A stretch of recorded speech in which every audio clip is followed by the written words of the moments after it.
நமஸ்காரம். ஓம் ஸ்ரீ மாத்ரே நமஹ. திருப்பாவை 6వ பாசுரம்.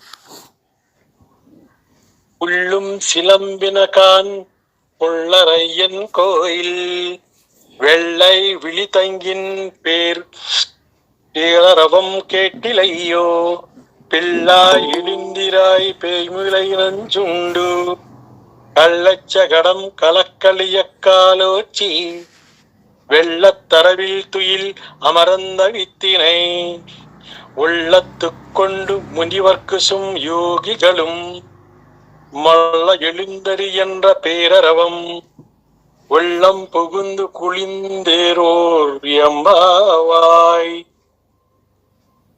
తాత్పర్యం. భగవదారాధనము పూర్వము లేనందునను ఈ వ్రతము యొక్క గొప్పతనము తెలియకపోవట చేతను తానొక్కటియే తన భవనమున పరుండి నిద్రించుచున్న ఒక స్నేహితురాలిని గోదాదేవితో వచ్చిన వారు మేల్కొలుపుచున్నారు. అది ఎట్లనగా, ఆహారం సంపాదించుకొనుటకు పక్షులు గోళ్ళ నుండి లేచి ధ్వని చేయుచు పోవుచున్నవి. ఆ పక్షులకు రాజైన గరుత్మంతుడు వాహనముగా గల శ్రీ మహావిష్ణు ఆలయంలో శంఖము మధుర గంభీరముగా ధ్వని చేయు భక్తులను రెండు రెండని ఆహ్వానించుచున్నది. ఆ ధ్వని నీకు వినబడటలేదా? ఓ పిల్లదానా, లెమ్ము, మేమెట్లు లేచుతుమో తెలుసునా?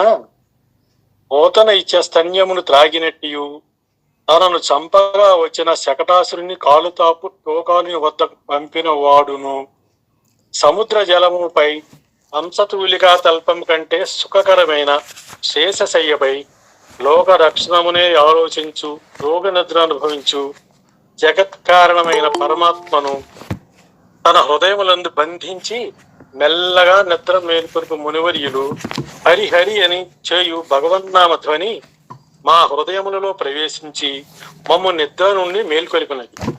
నీవు కూడా లేచి రమ్ము అని నిద్రపోవచ్చున్న ఆ కన్యకు గోదాదేవియు ఆమె చెలికెత్తులను మేల్కొలిపిరి.